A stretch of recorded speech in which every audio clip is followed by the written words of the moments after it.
Hey everybody, welcome to ASG Astronomy. Today I want to walk through how to actually set up your photon cage when you get it in the mail. So let's get started. We're going to take a look at a couple of scope options here too, but we're going to basically look at what comes out of the box and how do you assemble the device. So when you get your package, it's going to come in a couple of units, and you're going to want to end up with a full photon cage. So to get there, it might seem kind of confusing on how to build it. So let's take a look. You're going to get a little package with 3 supports in it. Okay, and each of these supports is going to have a screw on top. So let's go ahead and take that off.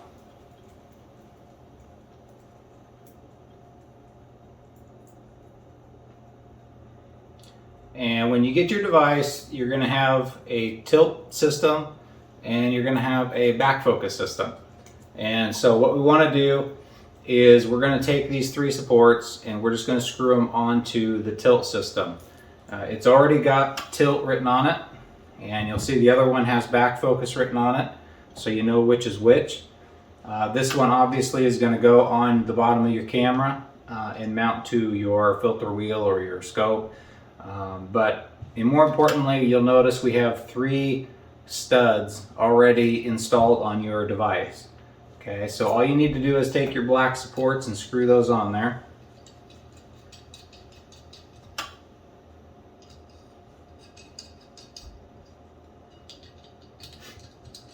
And once we do that, you'll have these 3 screws left over. What we need to do is get them to attach your back focus system onto this cage. Now, you might be looking at this and be like, well, how do I get that on there? It doesn't make sense. So what we have to do is we have to disassemble the back focus piece.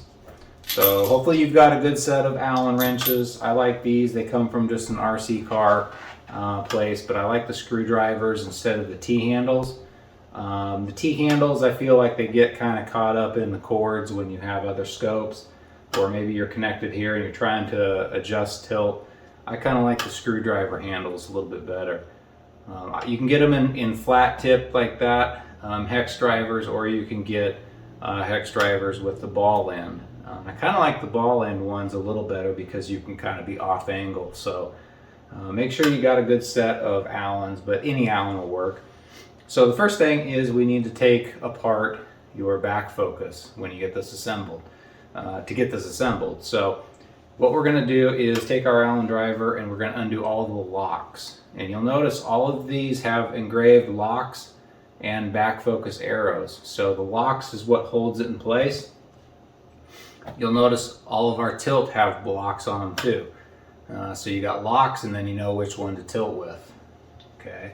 All the lock screws are the same size, so we're going to go ahead and just take all of our locks off here.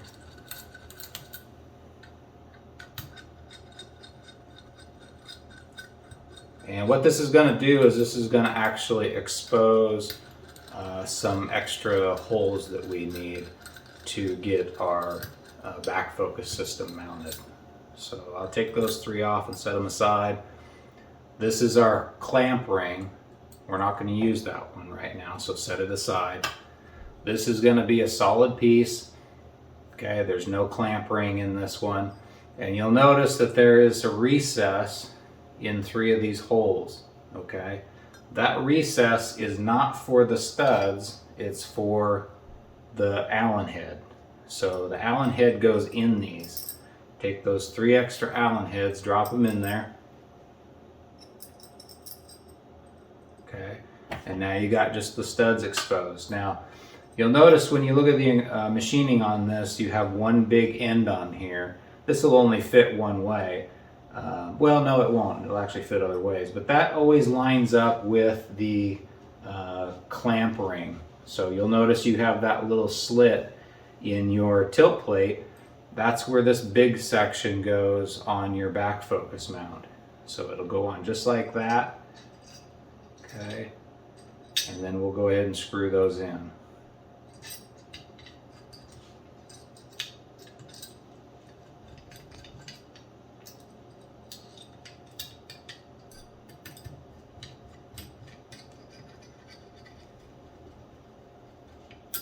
And these Allen heads are essentially going to become hidden once we get the whole thing put together.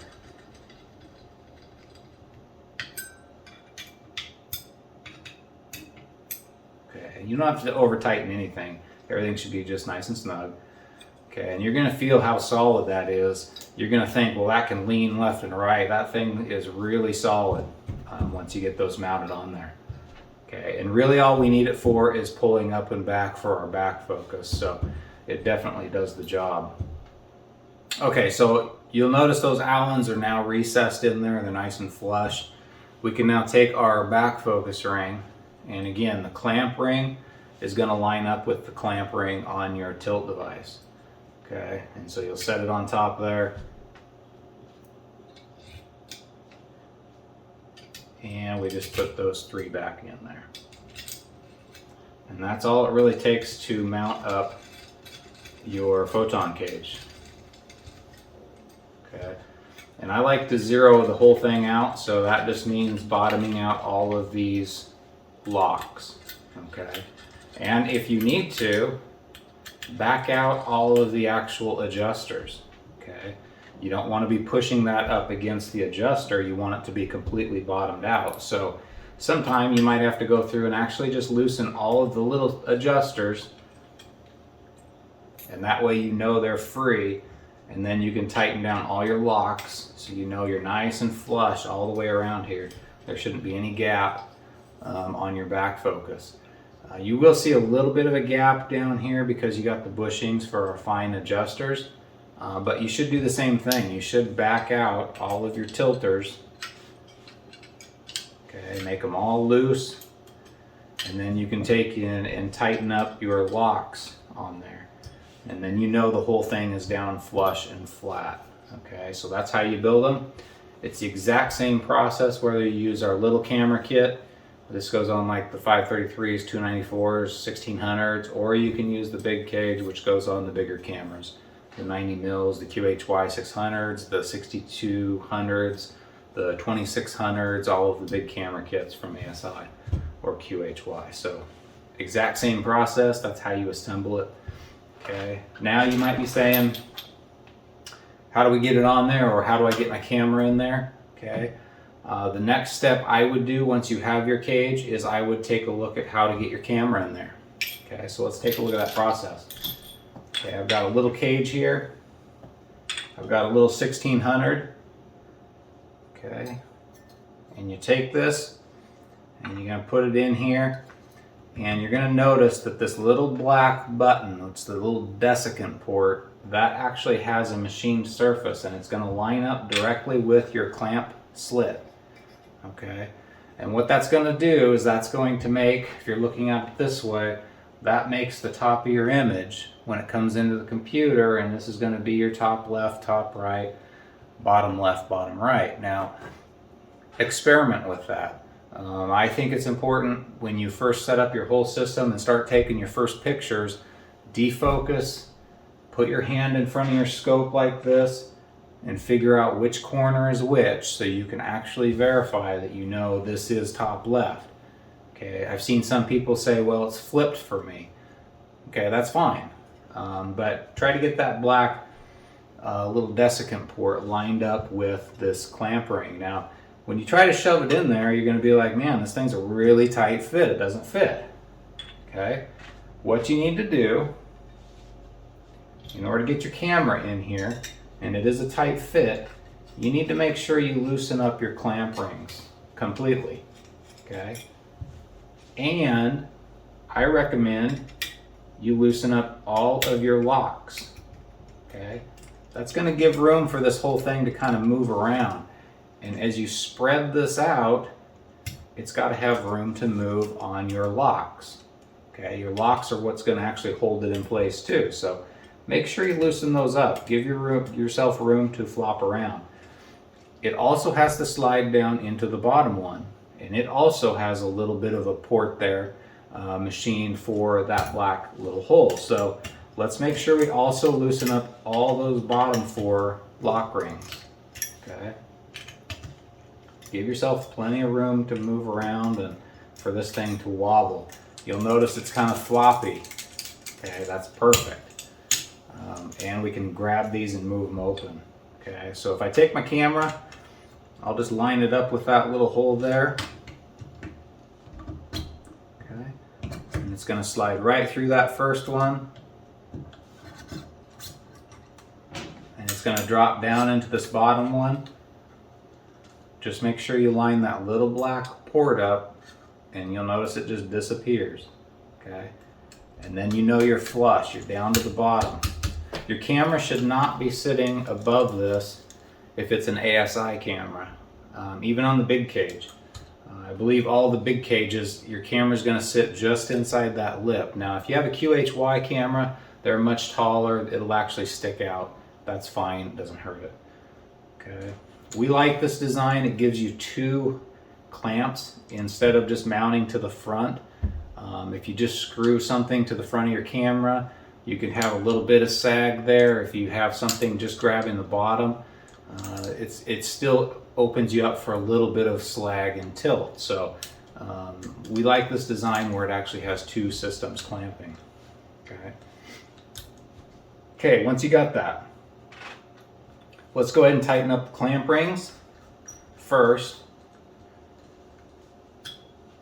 And you don't have to over tighten anything on this. Okay, just snug things up so the camera doesn't fall out on you, and that's it. Okay, it's not going to go anywhere at this point. Notice I have all my adjusters, my lock rings still loose. It still is moving. So once we have the clamp ring set, then we can go back and tighten down all of our lock screws. Okay.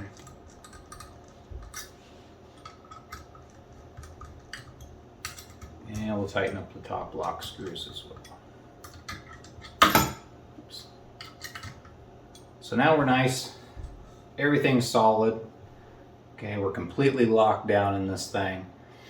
Now what we can do is we can take a look at how do we mount to a system. Okay, and this is where this Photon Cage kind of excels. It's a very modular system, and we made it so it can work on, you know, SCTs, refractors. It can screw to the back of any filter wheel. It can also go on a RAZA, and we've got lots of adapters to make that work and fit with a RAZA 8 or a RAZA 11, and it works with any filter sliders that we have because we have different systems to accommodate that. So let's just take a look briefly at that. If you're going to mount it to a filter wheel like this one, this is just 42 mil threads. What we do here is take something like this. It comes with, I believe it comes with the filter wheel, but you use these little male to male adapters. Now this one came with a 42 male to 42 male, and you'll notice ours is 54. So how do you get this to mount to that? Okay, well, they actually make a quick little device like this. I think it's 15 bucks. We have these on our website. This is a 42 to 54 thread, and so that can just go mount right to one of your sides. Okay.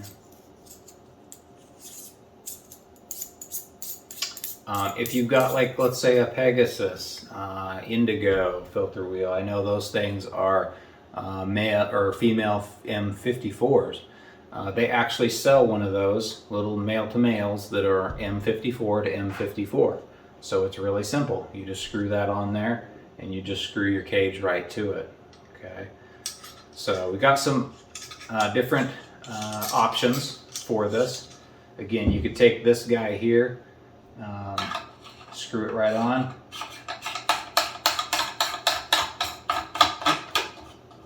And now you got yourself some male 54 threads.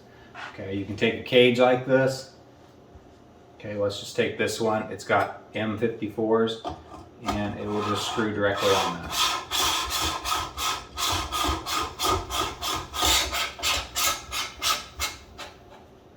Okay, so that's how you can mount it to filter wheels. We've got other systems too that make sure you check our site on how to operate those and what we're giving as options. We have some other design ideas coming out soon too, but that's generally how you'll do it. Just look at yourself with a cage is having M54 female threads. So how do you get there?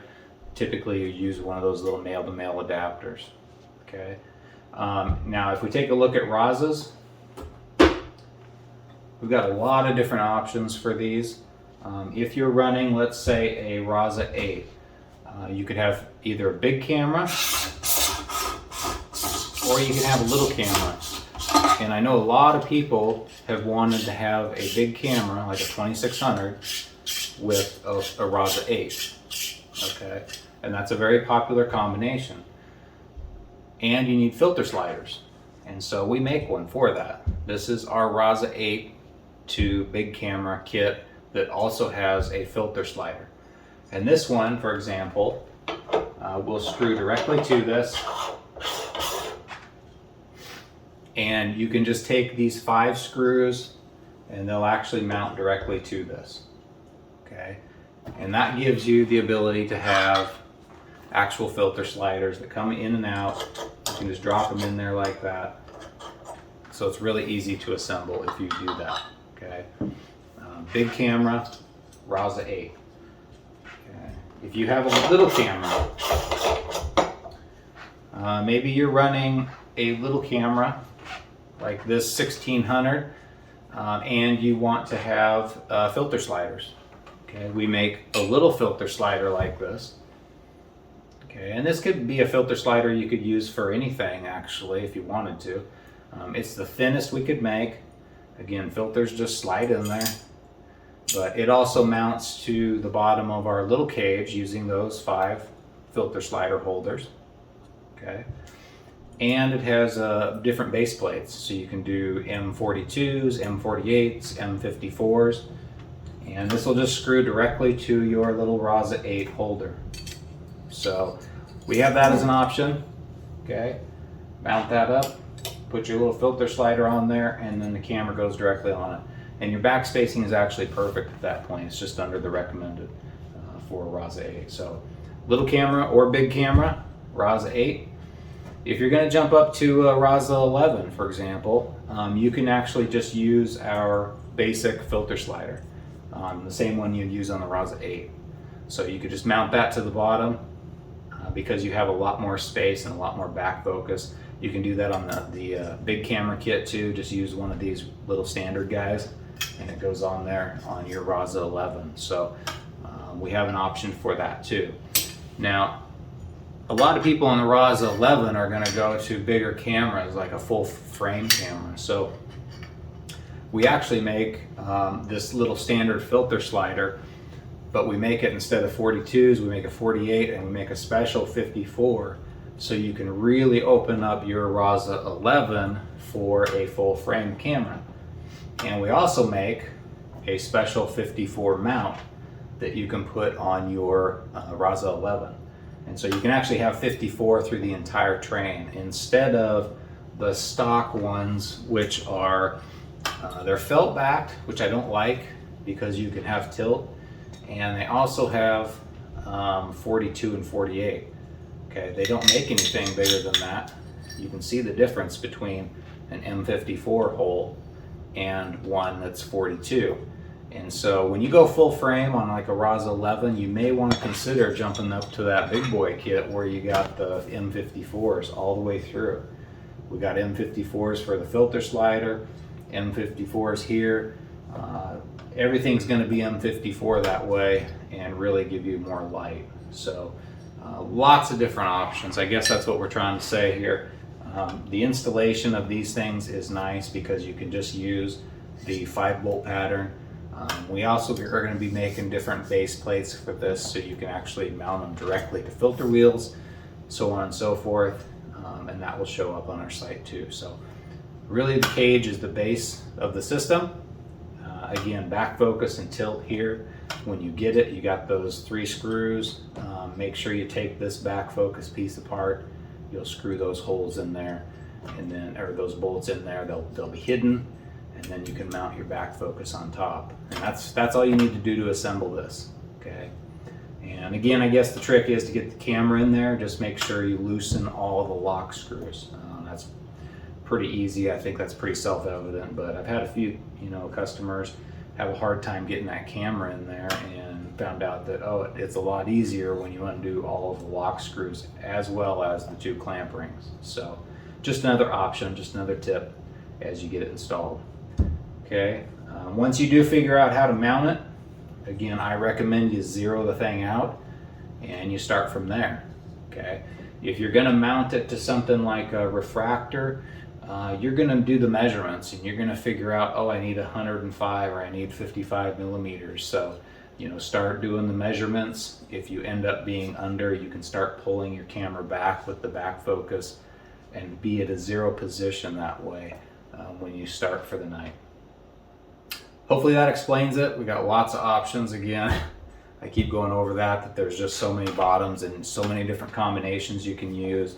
Again, I think every camera is going to want one of these photon cages because it's going to allow you to do some kind of manipulation, and it's portable. You can take it from one system to another. You know, it's going to be a device that should go with your camera. Okay, and so if you have any questions, check our website. I've got more videos on there if you're really specific about numbers on, say, a refractor, or you've got something interesting for a RASA 8 or a RASA 11. Check out my site. I got lots of videos there. I'm trying to do those just because it's helpful. I've also got a really good video on how to actually start adjusting tilt, and that's with Nina and Hocus Focus. So check that one out too. It talks about the cage and how you start manipulating the tilt. And you should be good to go. I think once everybody gets used to it, I think you'll be down to 15-20 minutes, run a few focus runs, and you can get the tilt out of your system and you should be good to go. So asgastronomy.com. If you have any more questions, check out the site, check out the documentation, check out the videos, and we'll see you. Thanks for watching.